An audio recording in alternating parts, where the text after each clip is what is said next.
नमस्कार विद्यार्थी मित्रो. या सत्रामधील आपल्या बँकिंग अँड फायनान्स या नव्या विषयासाठी आलेल्या सर्व विद्यार्थ्यांचे मी प्राध्यापक कृष्णा कुलकर्णी स्वागत करतो. या सत्रामध्ये मागील वर्षी बँकिंग अँड फायनान्स हा तुमचा कंपल्सरी विषय होता. तर तो विषयामध्ये तुम्हाला बँकिंगविषयीची प्राथमिक माहिती, बँकिंग क्षेत्राची एकूण जी उत्क्रांती झालेली आहे याविषयीची माहिती तुम्हाला शिकायला मिळाली. तर या सत्रामध्ये आपण बँकिंग अँड फायनान्स हा विषय ज्यांनी स्पेशल घेतलेला आहे अशा विद्यार्थ्यांसाठी जास्त खोलात जाऊन बँकिंग या विषयाची माहिती शिकणार आहोत. चला तर मग सुरू करूयात आपला या वर्षीचा सिलेबस बँकिंग अँड फायनान्स. सुरुवात करूयात आपण की मागच्या वर्षी तुम्ही काय शिकून आलाय. तेव्हा मागच्या वर्षी जर बघायचं झालं तर तुम्ही पहिला चॅप्टर जो शिकला it was evolution of banking in India. तर मुळात बँकिंगचा जन्म कसा झाला, ब्रिटिश काळामध्ये भारतात बँका कशा वाढल्या, evolution of banking after independence म्हणजे स्वातंत्र्यानंतर बँक व्यवसायाची कशा प्रकारे उत्क्रांती झाली, आणि एकूण भारतीय बँक व्यवस्थेची काय संरचना होती, स्ट्रक्चर होतं. तर याविषयीची माहिती तुम्ही मागच्या वर्षी शिकली. The second unit that you learn last year किंवा दुसरा युनिट जो तुम्ही मागच्या वर्षी शिकला तो होता फंडामेंटल ऑपरेशन्स ऑफ बँक्स.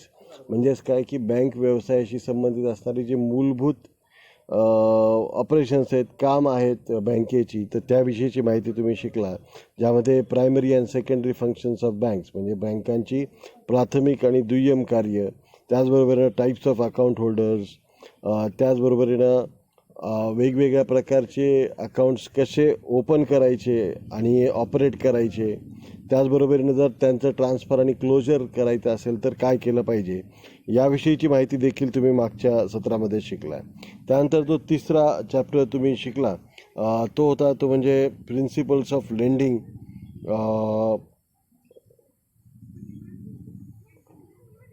तर principles of lending, credit creation आणि balance sheet of a bank. त्यामध्ये प्रिन्सिपल्स ऑफ लेंडिंग म्हणजेच कर्ज देताना बँकांनी कोणती तत्त्व पाळली पाहिजे. त्यामध्ये तुम्ही शिकलाय की लिक्विडिटी म्हणजे रोखता, त्यानंतर आणि दुसरं म्हणजे प्रॉफिटेबिलिटी म्हणजे लाभता. तर हे दोन मेन तत्वामध्ये सारखा बँकांचा कॉन्फ्लिक्ट होत असतो, लिक्विडिटी आणि प्रॉफिटेबिलिटीचा.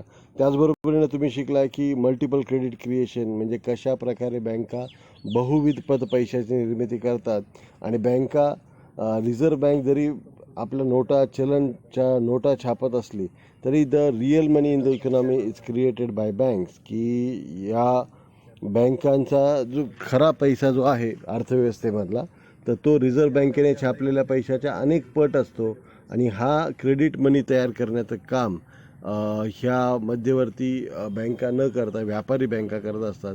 ह्याबद्दल तुम्ही माहिती घेतली. एक चौथा युनिट तुम्ही शिकला तो म्हणजे मेथड्स ऑफ रेमिटन्सेस, की पैसे पाठवण्याच्या पारंपरिक पद्धती कोणत्या आणि आधुनिक पद्धती कोणत्या.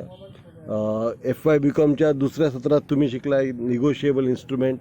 तर ते निगोशिएबल इन्स्ट्रुमेंट म्हणजे हस्तांतरणक्षम दस्तावेज ज्याला आपण म्हणतो, की त्यांची कॅरेक्टरिस्टिक्स काय, बिल्स ऑफ एक्सचेंज किंवा प्रॉमिसरी नोट्स, चेक्स हे कसे वापरले जातात. त्याचबरोबरीनं त्यांची एन्डॉर्समेंट म्हणजे त्यांची जर मालकी आपल्याला दुसऱ्या व्यक्तीच्या नावाने द्यायची असेल तर मग त्यामध्ये काय केलं जातं.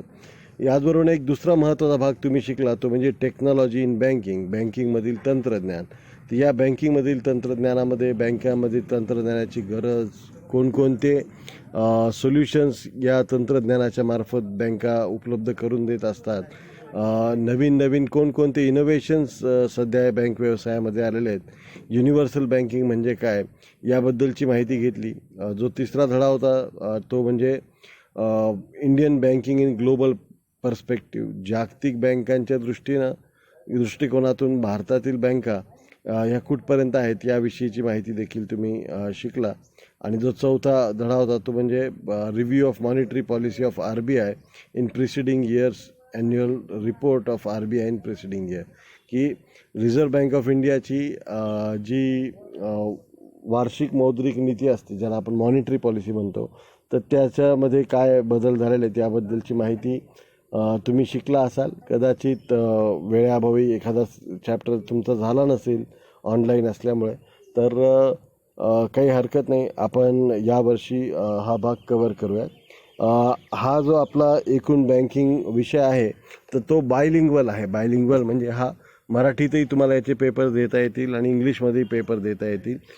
हा विषय स्पेशल घेणारे जे विद्यार्थी आहेत त्यातले बरेचसे विद्यार्थी दोन्ही म्हणजे इंग्लिश मिडियमचेही असू शकतील आणि मराठी मिडियमचेही असू शकतील.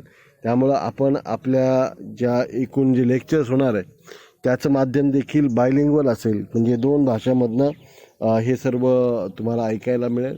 नोट्स ज्या असतील त्यासुद्धा दोन्ही भाषामध्ये देण्याचा प्रयत्न केला जाईल. पण बहुतांशरित्या हे जे आपले व्हिडिओ लेक्चर्स होणार आहेत यातून तुम्ही नोट्स काढणं अपेक्षित आहे. याच्याबरोबरीनं जे काही नोट्स माझ्याकडे असतील ज्या इंग्लिश आणि मराठीमध्ये त्याही मी तुमच्यापर्यंत पोहोचवण्याचा नक्की प्रयत्न करीन. हे सगळं ऑनलाईन असल्यामुळं it is as good as PowerPoint प्रेझेंटेशन्समधून हे सर्व शिकवलं जाणार आहे. त्यामुळं जितकी अद्ययावत माहिती तुमच्यापर्यंत पोहोचवण्याची माझी म्हणजे शक्यता असेल तेवढी मी तुमच्यापर्यंत पोहोचवण्याचा प्रयत्न नक्कीच करेन. आता या वर्षीचा जो सिलेबस आहे त्यापैकी जो पहिला सिलेबस आहे तर त्याविषयीची आपण माहिती बघूयात या पहिल्या सेमिस्टरमधला. या सेमिस्टरमध्ये नेहमीप्रमाणेच आपल्याला we have 4 chapters. The name of the first chapter is commercial banks किंवा कमर्शियल बँकिंग इन इंडिया. त्यामध्ये पहिला भाग आहे तो म्हणजे पब्लिक सेक्टर बँक्स. तर आत्तापर्यंतच्या पब्लिक सेक्टरमधल्या बँका कोणत्या आहेत, त्यांचा विकास कशा प्रकारे झालेला आहे याविषयीची माहिती या पहिल्या टॉपिकमधनं घ्यायची. त्यानंतर प्रायव्हेट सेक्टर बँका ज्या आहेत तर त्यामध्ये 2 प्रकार पडतात, काही ओल्ड प्रायव्हेट सेक्टर बँक आणि न्यू प्रायव्हेट सेक्टर बँक. मग ह्या ओल्ड प्रायव्हेट सेक्टर बँक म्हणजे जुन्या खाजगी बँका कोणत्या, नव्या खाजगी बँका कोणत्या. म्हणजे आता आपल्याला माहिती आहे HDFC असेल, ICICI आहे, ह्या सगळ्या नव्या खाजगी बँका आहेत. मात्र ह्याच्या आधीच्या समजा जशी बारामतीत RVL बँक आहे, रत्नाकर बँक लिमिटेड, ह्या काही अशा बँका आहेत की ज्या ख्रिश्चन सिरियन बँक असेल. तर अशा अनेक बँका या जुन्या खाजगी बँका म्हणून काम करतात. याचबरोबरीनं कोऑपरेटिव्ह बँक्स भारतात खूप मोठ्या प्रमाणात आहेत. Cooperative banks are established on the principle of cooperation and they are under the control of they are under twin controls. म्हणजे त्यांच्यावर दुहेरी नियंत्रण असतं. The first control is exercise by the state government of the respective states. म्हणजे त्या राज्याच्या जे सहकार खातं असतं तर त्यांच्याकडून याच्यावर कंट्रोल असतं. आणि दुसरं म्हणजे की रिझर्व्ह बँक ऑफ इंडियाचं त्यांच्यावर नियंत्रण असतं. अशा दुहेरी नियंत्रणाखाली या बँका काम करत असतात. त्याचबरोबरीनं जो लास्ट भाग आहे याच्यामध्ये एक भाग लिहिलेला नाही आहे, मात्र तो अभ्यासाला तुम्हाला आहे, म्हणजे रिजनल रुरल बँक्स म्हणजेच प्रादेशिक ग्रामीण बँका. तर या प्रादेशिक ग्रामीण बँका एक वेगळ्या प्रकारच्या बँका आहेत ज्या 1975मध्ये अस्तित्वात आल्या. त्यांची संख्या खूप वाढत गेली आणि आता ती बऱ्यापैकी कमी होत आलेली आहे. मग त्यांचं एकंदरीत स्ट्रक्चर काय असतं याविषयीची माहितीसुद्धा तुम्हाला या रिजनल रुरल बँक किंवा प्रादेशिक ग्रामीण बँकांच्या माहितीतून मिळणार आहे. त्याचबरोबरीनं फॉरेन बँक्स इन इंडिया म्हणजे भारतातील परकीय बँका याविषयीची माहितीसुद्धा या पहिल्या चॅप्टरमध्ये मिळणार आहे. तर after going through this first chapter you will come to know about the general scene of commercial banks in India, की भारतातल्या कमर्शियल बँकांचा एक सर्वसामान्य स्थिती काय असते याविषयीची माहिती तुम्हाला नक्कीच मिळेल. याच पारंपरिक ज्या बँका आहेत म्हणजे ज्यामध्ये सरकारी बँका असतील, काही खाजगी बँका असतील, सहकारी बँका असतील, रिजनल रुरल बँक असतील आणि त्याचबरोबर विदेशी बँका पण आहेत. मग ह्यांच्यापेक्षाही पुढे there is a considerable amount of progress in the banking environment in India in the current years, last few years. तर मग त्याच्याबद्दलची जी माहिती आहे तर ती आपल्याला टॉपिक नंबर 2 ज्याचं टायटल आहे की न्यू बँकिंग एन्व्हायरमेंट. तर ह्याच्यामधून आपल्याला या विषयीची माहिती मिळणार आहे. नंबर 1 त्यातली माहिती आहे ती म्हणजे मायक्रो फायनान्स इन इंडिया, की भारतामध्ये जे बचत गट वगैरे जी चळवळ चाललेली असते, सूक्ष्म वित्त संस्था असं त्याला म्हणतात. तर या मायक्रो फायनान्स म्हणजे अगदी रोज भाज्या विकणारे लोक असतील, छोटे व्यावसायिक असतील, अशा व्यावसायिकांपर्यंत काम करणाऱ्या, मोलमजुरी करणाऱ्या महिला, शेतमजूर असतील, अशापर्यंत बँकिंग किंवा बँकेची सर्व कार्य कशा प्रकारे पोहोचवली जात आहेत त्यामध्ये मायक्रो फायनान्स इन्स्टिट्यूशन्स म्हणजे सूक्ष्म वित्त संस्था they are playing an very important role. आणि what is their role, how this microfinance has grown in India during last few years. तर याविषयीची जी काही माहिती आहे की मागील काही वर्षामध्ये सूक्ष्म वित्त संस्थांची कशा प्रकारे प्रगती झाली आहे ती बघण्याचा आपण प्रयत्न करणार आहोत. नंबर 2, पेमेंट बँका नावाचा एक नवाच प्रकार भारताच्या बँकिंगमध्ये अस्तित्वात आलेला आहे. म्हणजे ह्याच्यामध्ये जर एअरटेल पेमेंट बँक असेल, जिओ पेमेंट बँक असेल, अशा अनेक पेमेंट बँकांना रिझर्व्ह बँक ऑफ इंडियानी परवानगी दिलेली आहे. ज्यांना भलेही त्यांचं नाव बँक असं म्हटलं जात असलं तरी पेमेंट बँका या बँका कर्ज देऊ शकत नाहीत. त्या फक्त पेमेंट ट्रान्सफरचं काम करू शकतात.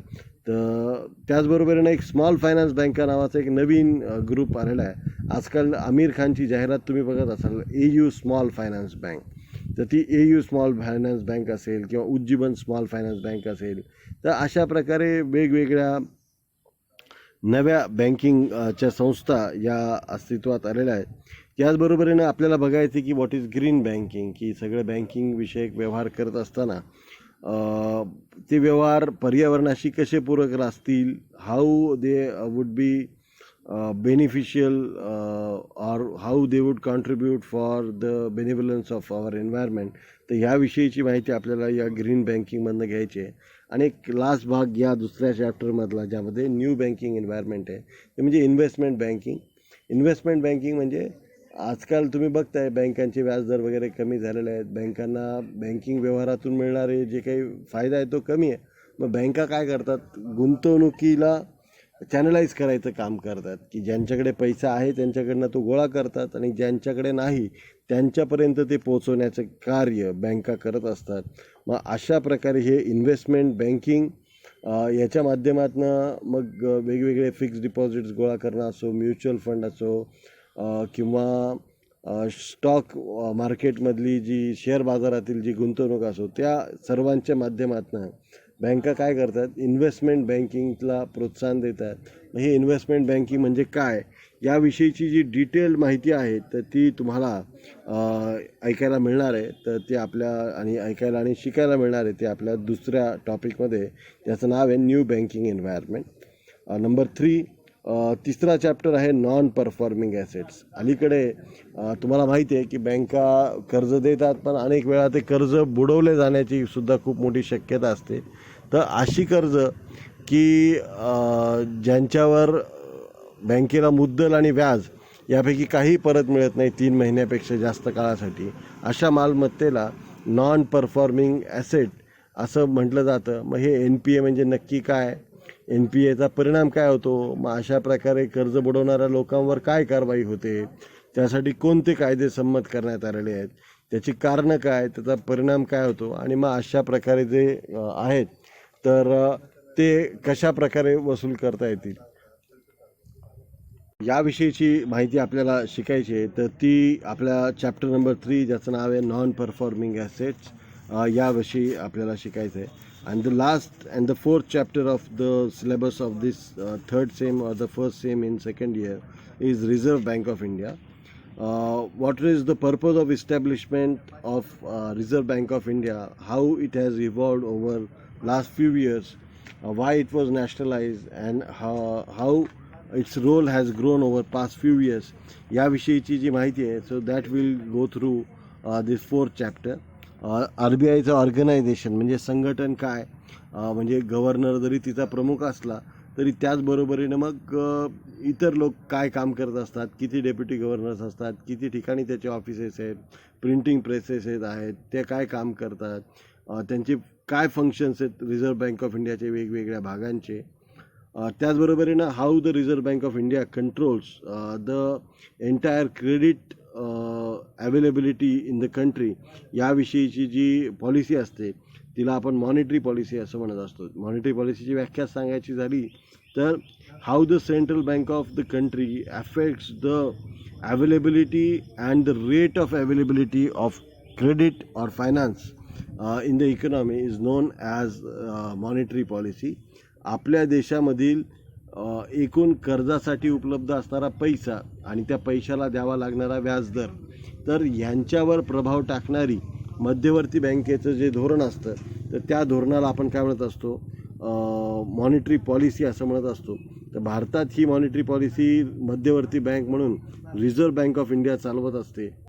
मग रिझर्व्ह बँक कशा प्रकारे ही पॉलिसी चालवते आणि सध्या त्या पॉलिसीचा काय इम्पॅक्ट पडतो याविषयीची माहिती, त्याचबरोबरीनं केवळ बँकिंग क्षेत्राला रेग्युलेट करणे, इतकंच रिझर्व्ह बँकेचं काम मर्यादित नाही आहे, तर बँकिंग क्षेत्राशी संबंधित असणारे वेगवेगळी जी चुकीची माहिती दिली जाते, घोटाळे होऊ शकतात, किंवा बँकामध्ये काही जर गैरप्रकार चालत असतील तर त्यावर कारवाई करणे, तर ज्याला आपण regulatory role of Reserve Bank of India असं म्हणतो.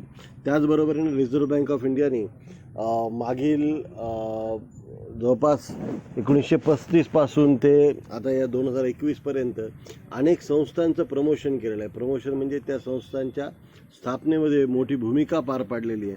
तर मग रिझर्व्ह बँकेने पुढाकार घेऊन स्थापन केलेल्या संस्था कोणत्या आणि त्यांचं कार्य काय, याविषयीची माहिती आपल्याला आपल्या 4थ्या चॅप्टरमधनं बघायची आहे. त्याचबरोबरीनं जो डेव्हलपमेंट रोल आहे की एकूणच देशाच्या अर्थव्यवस्थेच्या विकासामध्ये, डेव्हलपमेंटमध्ये what is the role played by the Reserve Bank of India, that needs to be understood, and this 4th chapter will give enough information to you to understand about the role of Reserve Bank of India and its monetary policy on the development of the economy. So here I am Professor Kulkarni. If you need any help regarding the banking, you can ask your questions on the economic group, on the economic group I am saying, on the banking and finance group.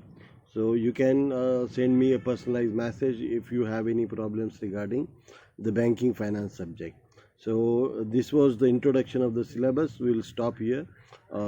Next lecture would be on public sector banks in India.